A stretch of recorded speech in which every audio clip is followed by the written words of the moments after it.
नमस्कार, स्वागत है आपका कॉमर्स एजुकेशन में। मैं डॉक्टर परमानंद शर्मा आपके लिए जो चैप्टर हमने शुरू किया था अकाउंटिंग इक्वेशन, उसकी दूसरी और लगभग अंतिम वीडियो इस चैप्टर का आपके सामने देने जा रहे हैं। जो इसके कुछ इफ़ेक्ट बचे हुए हैं कि इसके बनाने के दरमियान क्या क्या कठिनाइयाँ उत्पन्न होती है, उसके बारे में आपको बताएंगे। अकाउंटिंग इक्वेशन के डिफिनेशन पीछे हो चुके हैं, फिर उसके फॉर्मेट दिए थे और फाइनल इक्वेशन अंत करके हमने उसको एंड किया था। यदि आपको पिछला वीडियो देखने का मन हो, देखना चाहते हो, तो इसका लिंक डिस्क्रिप्शन में दिया हुआ है, वहाँ से आप उसको अच्छे से देख सकते हैं। फिलहाल इसके हम अकाउंटिंग इक्वेशन के इफ़ेक्ट को आपको दिखाना चाहते हैं कि इसके बनाने में क्या क्या कठिनाइयाँ उत्पन्न होती है, क्या क्या इफ़ेक्ट पड़ता है।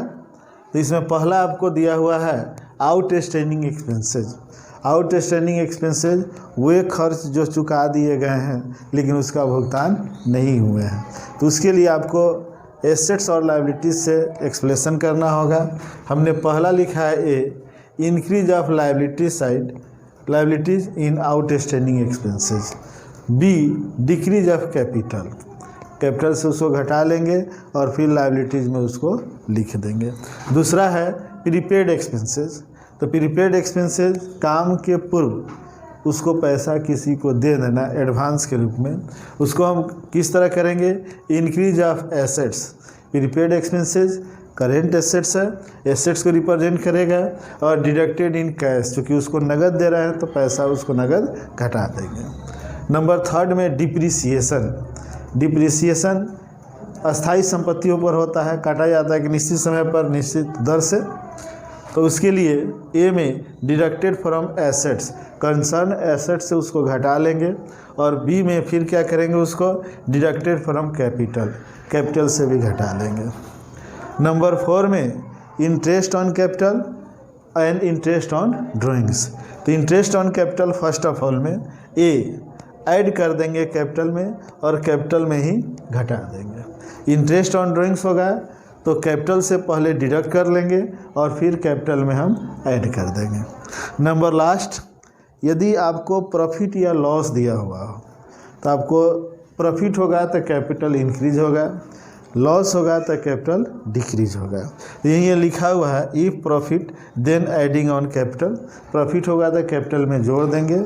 B, if loss in then deducted on capital. तो ध्यान रहे, अगर प्रॉफिट होगा तो कैपिटल को बढ़ा देंगे, लॉस होगा तो कैपिटल को घटा देंगे।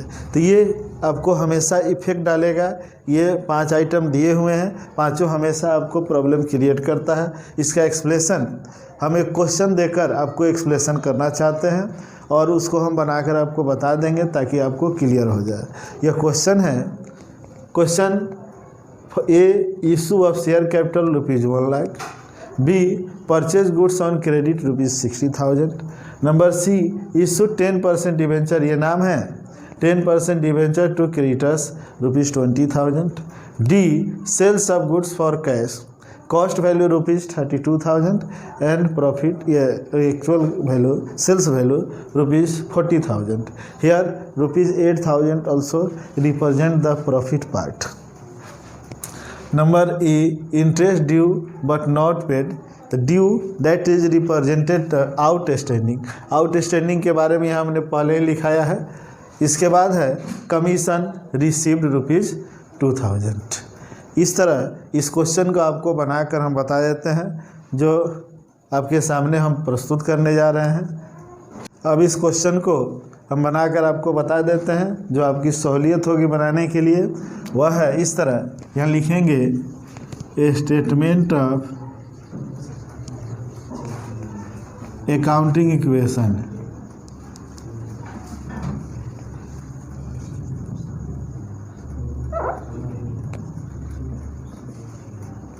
Statement of accounting equation. यहाँ सबसे पहले सीरियल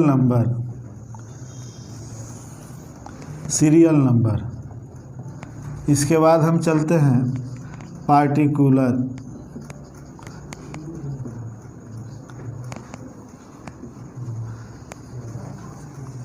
इसके बाद ही हम लिखते हैं एसेट्स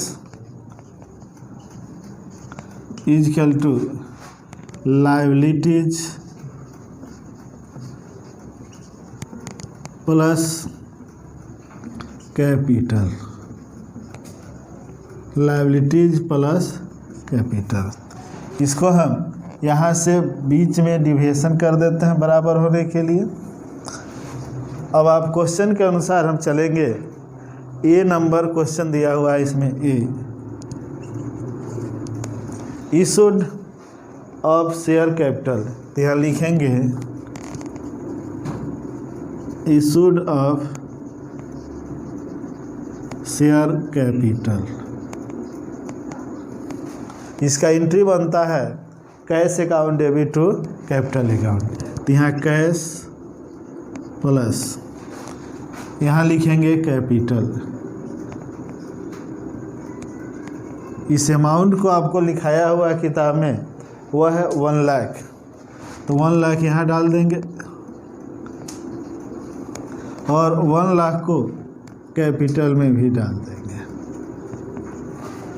बी नंबर में आपको लिखाए हुए थे, बी नंबर यदि आप क्वेश्चन प्रीवियस देखेंगे, purchase goods on credit, purchase goods on credit, purchase goods on credit, उधार माल हमने खरीदा। यहाँ स्टॉक तो हम लिखेंगे, स्टॉक मेरे पास बढ़ेगा और यहाँ क्रेडिटर्स बढ़ जाएगा, क्रेडिटर्स बढ़ेगा। यहाँ हम लिखेंगे 0 प्लस स्टॉक कितना का खरीदे हैं, अमाउंट आपके सामने है, अमाउंट प्रीवियस क्वेश्चन में कितना है 60,000, तो 60,000 यहाँ लिख देंगे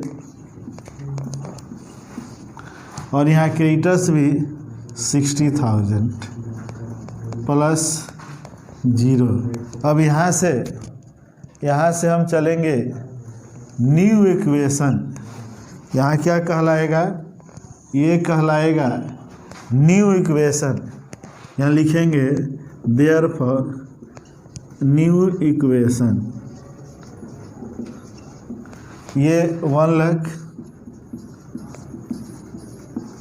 प्लस 60,000, यहाँ पर 60,000 प्लस 1 लाख। देखिए यहाँ पर बराबर है 1,60,000 एंड 1,60,000। अब नंबर सी हम लिखाए हुए हैं आपको, क्वेश्चन आप देखेंगे नंबर सी में कह रहा है issue 10% debenture to creditors, issued 10% debenture to creditors. इसके अमाउंट आपको दिया हुआ है 20,000, तो ये कोई इफेक्ट यहाँ नहीं है, 0 प्लस 0, यहाँ 20,000 पैसा ख़त्म हो जाएगा, 20,000 समाप्त हो जाएगा और एक नया डिवेंचर आ जाएगा प्लस डिवेंचर प्लस 20,000 प्लस 0। फिर यहाँ हम लिखेंगे यहाँ से न्यू इक्वेशन, इसको डालेंगे तो लिखेंगे न्यू इक्वेशन। हर एक के बाद एक इक्वेशन उत्पन्न हो जाएगा जिसको हम न्यू इक्वेशन के नाम से जानते हैं, और यहाँ हो जाएगा 40,000 प्लस 20,000 प्लस 1 लाख बराबर है 1,60,000 1,60,000। इसके बाद नंबर डी में दिए थे, नंबर डी में लिखा हुआ है sold goods for cash, sold goods for cash, sold goods for cash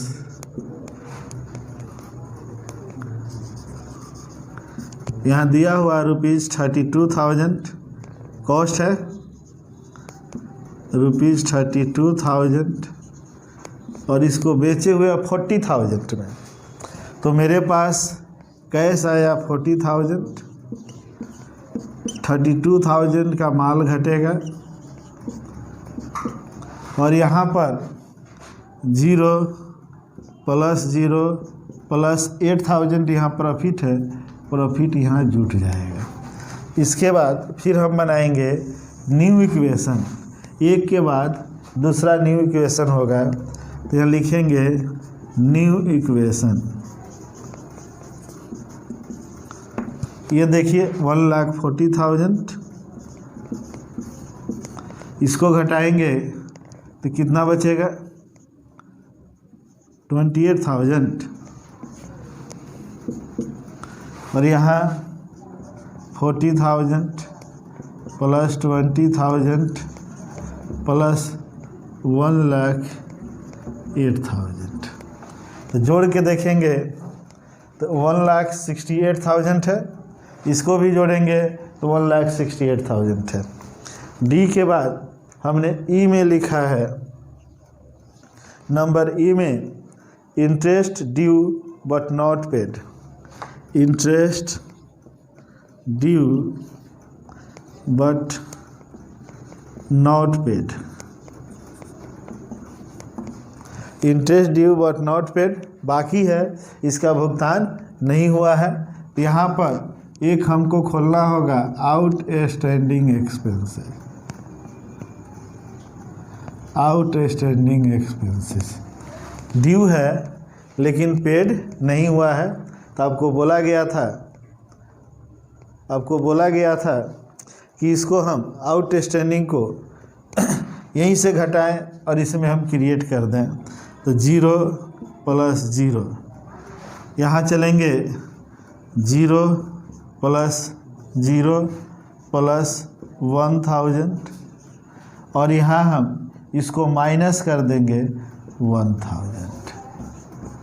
अब इसके बाद हम फिर चलेंगे न्यू इक्वेशन, तो यहाँ लिखेंगे देयरफॉर न्यू इक्वेशन, ये 1,40,000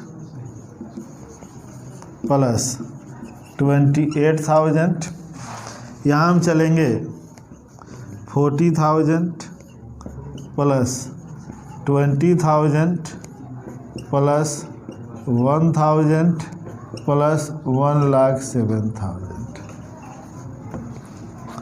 लास्ट है ई के बाद एफ लिखाया हुआ है, लास्ट है कमीशन रिसीव्ड,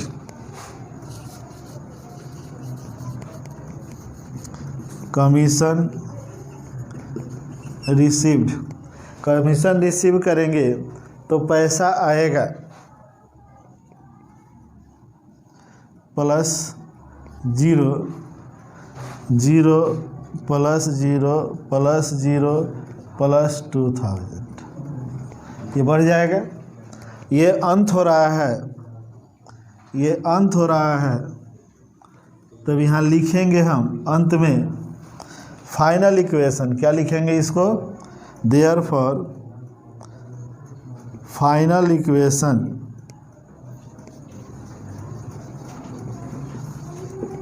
फाइनल इक्वेशन 1,42,000 + 28,000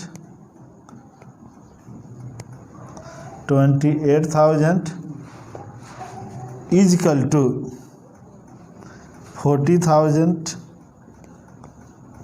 + 20,000 + 1,000 + 1,09,000। अब इसको जोड़ेंगे तो ये हो जा रहा है कितना, 8 2 10, 8 1 6 1 7, 1,70,000। तो 1,70,000 इजकल टू, इसको जोड़ेंगे तो 1,70,000 ही हो रहा है क्या। तो ये बराबर हो गया। इस तरह इसको हम क्या लिख देंगे, समाप्त कर देंगे और यह आपका क्या हो जाएगा, सॉल्व हो जाएगा। तो लास्ट याद रखेंगे, जब भी इंड करें तो उसको क्या लिखेंगे, फाइनल इक्वेशन। यहाँ देखिए फाइनल इक्वेशन कितना आया है, 1,70,000 और यहाँ भी 1,70,000। इस तरह ये अकाउंटिंग इक्वेशन पूर्ण होता है। यदि आपको वीडियो अच्छा लगे तो प्लीज़ लाइक एंड सब्सक्राइब कर देंगे। धन्यवाद।